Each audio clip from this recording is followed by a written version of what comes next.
Eu sou Alexandre do canal Livre Pensador, estou aqui mais uma vez para fazer mais um vídeo a respeito das questões religiosas.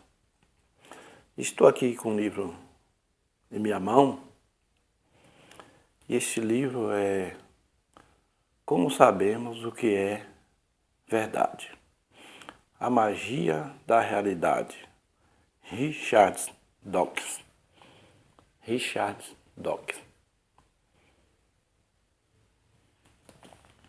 E aqui ele quer mostrar nesse livro o que é realidade, o que é real e o que é mito. E aqui tem uma historiazinha bastante interessante. Ele quer falar aqui o que é um arco-íris. O que é um arco-íris? Mas primeiramente ele começa aqui relatando alguns contos, algumas histórias que estão na Bíblia e também fora dela. Ele fala aqui sobre a epopeia de Gilgamesh. É uma das mais antigas histórias já escritas. Anterior às lendas gregas e judaicas, é um mito heróico da milenar civilização sumérica, que floresceu na Mesopotâmia, hoje Iraque, entre 5 e 6 mil anos atrás. Gilgamesh é o grande rei do mito sumérico, mais ou menos como o rei Arthur das lendas britânicas. Pois, como Arthur, ninguém sabe se ele realmente existiu, apesar de haver inúmeras histórias a seu respeito.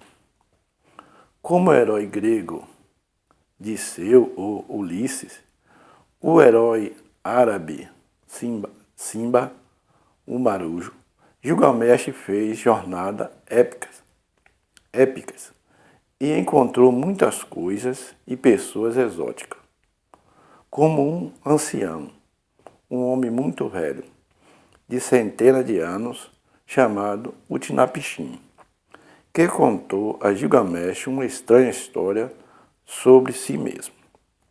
Na verdade, ela pareceu estranha a Gilgamesh, mas não vai parecer para você, que provavelmente já ouviu um conto parecido, só que sobre outro ancião, com um nome diferente.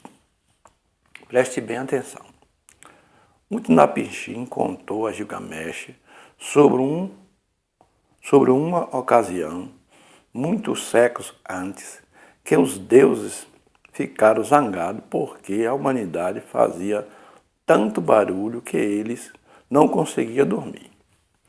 O Deus Supremo, Enlil, sugeriu mandarem uma grande inundação para destruir tudo e permitir, assim, uma boa noite de sono aos deuses.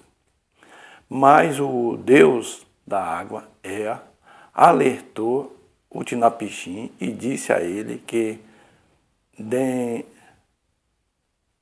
desmontasse sua casa e construísse um barco.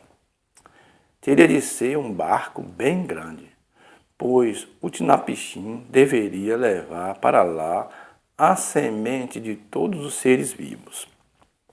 Preste bem atenção. Ele construiu seu barco bem a tempo, antes de chover por 6 dias e 6 noites sem parar. O dilúvio resultante encobriu a terra e afogou todos aqueles que não estavam a salvo dentro do barco.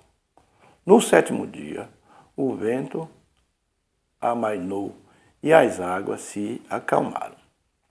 Utnapishtim abriu um alçapão no barco, hermeticamente fechado, e soltou uma pomba.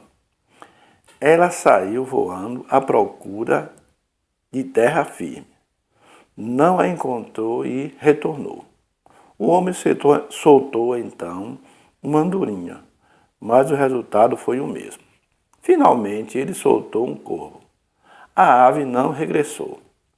Por isso, Utnapishtim deduziu que devia haver terra firme em alguma parte e a ave a havia encontrado. Vamos aqui o restante. Depois de um tempo, o barco pousou no topo de uma montanha que despontava nas águas. O outro deus, Ista, criou o primeiro arco-íris como sinal da palavra dada pelos deuses de não enviar mais dilúvios terríveis. E assim surgiu o arco-íris, segundo a antiga lenda dos sumérios. E assim surgiu o arco-íris, segundo a antiga lenda dos sumérios. Eu disse que a história parecia conhecida. Todas as crianças das famílias cristãs, judias ou islâmicas, imediatamente reconhecerão que se trata da mesma narrativa da Arca de Noé, menos antiga, com uma outra diferença insignificante. O nome do construtor do barco é Noé, em vez de Utnapishtim. Os muitos deuses da lenda suméria são substituídos por um único Deus. A semente de todos os seres vivos passa a ser descrita como de tudo que se vive, de toda a carne, dois de cada espécie, ou, como diz uma canção inglesa, os animais foram entrando dois a dois. A epopeia de Gilgamesh certamente quis transmitir uma ideia parecida. A história judaica de Noé nada é mais do que a lenda de Utnapishtim recontada.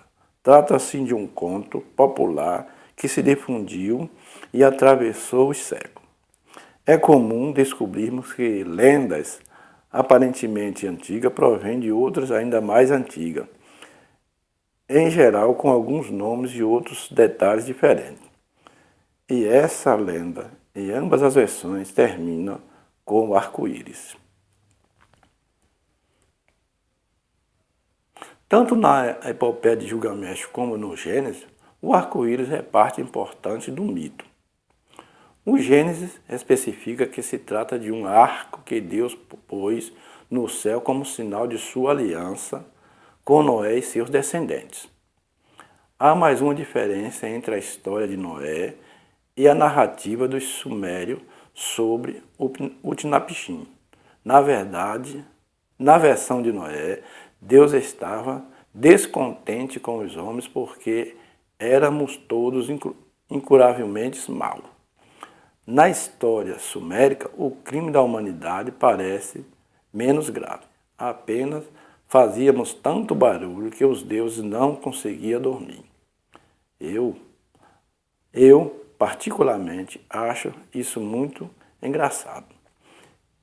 E o tema da humanidade barulhenta perturbando o sono dos deuses, aparece de novo em uma lenda do povo Chumash, da ilha da Santa Cruz, na costa da Califórnia. O Chumash acreditava que havia sido criados das sementes de uma planta mágica pela deusa Rutas, em sua ilha, que na época, obviamente, não se chamava Santa Cruz, um nome espanhol. Essa deusa era casada com a serpente do céu, que nós chamamos de Via Láctea, e podemos ver em noites bem escuras quando estamos no campo, mas não na cidade, por causa da poluição luminosa. O povo da ilha tornou-se muito numeroso e, como na epopeia de Gilgamesh, muito barulhento. Rusta não conseguia dormir à noite com tanta algazarra, mas, em vez de matar todo mundo, como o deus sumério e o judaico, Rutas foi mais bondosa. Decidiu que algumas pessoas deveriam se mudar de Santa Cruz para o continente, onde ela não poderia ouvi-la. Por isso fez uma ponte para que as pessoas transpusessem o mar. E essa ponte era isso mesmo, um arco-íris. Então aqui está outra lenda, né? Outra lenda. O mito tem um desfecho curioso. Quando estava atravessando a ponte de arco-íris, algumas das pessoas barulhentas olharam para baixo e ficaram tão apavoradas com a altura que tiveram vertigens. Despencaram do arco-íris, caíram no mar e se transformaram em golfinhos. A ideia do arco-íris como ponte parece em outras mitologias. Em antigos mitos nórdicos, ele era uma frágil ponte usada pelos deuses quando viajava do mundo celeste para a terra. Para muitos povos da Pérsia, na África Ocidental, na Malásia, na Austrália e da América, por exemplo, o arco-íris é uma grande serpente que sobe do chão para beber a chuva. Como começa essas lendas? Quem será que as inventa? E por que algumas pessoas acabam acreditando que coisas assim aconteceram mesmo? Essas questões são fascinantes e respondê-las não é fácil. Mas há uma pergunta que podemos responder. O que é realmente um arco-íris? Então daqui para frente ele vai explicar o que é um arco-íris. Mas antes que ele falou aqui dessas línguas, né? Dessas lendas sobre o dilúvio, que simplesmente é um conto antigo dos sumérios, uma história antiga sobre Gilgamesh e Utnapishtim, né? Gilgamesh e Utnapishtim, e que simplesmente é histórias que o homem criou e como é uma história, vai passando de pai para filho, de filho para neto, para bisneto e assim sucessivamente. E como é lenda, não aconteceu de fato certas coisas, aí cada um conta da maneira que quer contar. Dá para acrescentar, inventar alguma coisa. O que muita gente não sabe, principalmente na religião cristã, é que esses contos aqui de Gilgamesh e Utnapishtim, eles são histórias mais antigas, contos mais antigos de que esse relato que está na Bíblia sobre Noé e seus filhos, o dilúvio, essas coisas, né? Então, lá como ele falou bem assim, bem aqui, bem explicado, ali os deuses estavam zangados por causa do barulho que o povo estava fazendo, a algazarra, e resolveu eliminar a população, né, a humanidade, para ficar em seu sossego. Lá fala na Bíblia, foi 40 dias, 40 noites de chuva. Cá já diz que foi 7 dias. 7 dias de chuva, né? E no da Bíblia diz que Deus estava triste e arrependido porque tinha feito o homem, e o homem se tornou perverso demais, a maldade do homem se multiplicou e por isso Deus estava zangado e ia destruir toda a humanidade que ele havia feito. A questão lá não era aqui na Bíblia não é o barulho, mas sim a maldade do homem, né?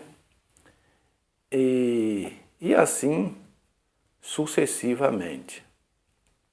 Então muitas pessoas que acreditam na Bíblia e na história de Noé não sabem que isso aí, essa história é plagiada de contos mais antigos, de contos dos sumérios, né? Aí da antiga Mesopotâmia, né? E aí eles pregam isso como se fosse uma realidade, como se fosse uma verdade absoluta. uma verdade absoluta. Eu não conhecia essa questão de Gilgamesh, de Utnapishtim, essas histórias aí eu não conhecia. Vim conhecer depois que eu fui despertado a questionar os ensinamentos da Bíblia e da religião, principalmente da religião judaica cristã, do judaísmo e do cristianismo. Aí que eu passei a ver que como eu era ingênuo e não saber essa questão de que havia outros contos. Para mim, esse conto de Noé, essa história de Noé, dilúvio, era um conto original que só na Bíblia existia, que era uma verdade da Bíblia. E por isso devia ser pregada. E é o que o povo sabe mais porque é pregado nas igrejas. Entra ano, sai ano, se fala sobre Noé, o dilúvio, e que assim como foi nos dias de Noé, será a vinda do Filho do Homem, que casava, se dava assim casamento, e veio o dilúvio e destruiu a todos.